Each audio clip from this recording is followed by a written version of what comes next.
निवडुंगाव तालुका पाथर्डी जिल्हा अहमदनगर येथे 10-12 दिवसापूर्वी बौद्ध समाजाचे सुरेश शिंदे, आपण जर त्यांची परिस्थिती बघाल तर त्यांना नीट चालता येत नाही अशी त्यांची अवस्था आहे। त्यांच्यावरती गावातील पेशानं शिक्षक आहे, परंतु शिक्षिकेला कालिमा लावणारा तो गावगुंडा आहे। त्याच्यावरती ऑलरेडी सुद्धा पाथर्डी पोलीस स्टेशन मध्ये गुन्हा दाखल आहे।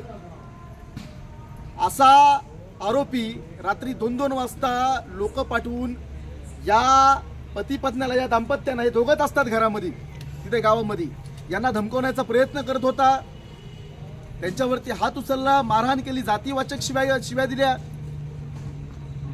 11-12 दिवस उलटून गेले होते गुन्हा दाखल झाला।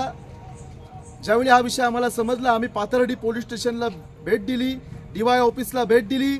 आम्ही पोलिसांकडे मागणी केली की आजच्या आजच त्या हरामखोर आरोपीवरती कारवाई झाल्या पाहिजे, अन्यथा याचा पडसाद, हे जरी पाथर्डीचं प्रकरण असेल तरी महाराष्ट्रातल्या प्रत्येक जिल्ह्यामध्ये याचे पडसाद भीमसैनिक उमटवले। शिंदे, हे जे शिंदे काका आहेत त्यांची अवस्था बघा, या ज्या माऊली आहेत त्यांच्या पत्नी, त्यांची अवस्था बघा, दोघेच गावामध्ये असतात। पुन्हा जर त्या हरामखोरांनी कुठली काही चुकीची गोष्ट किंवा घटना करायच्या आधी त्याच्यावरती तुम्ही कारवाई करा।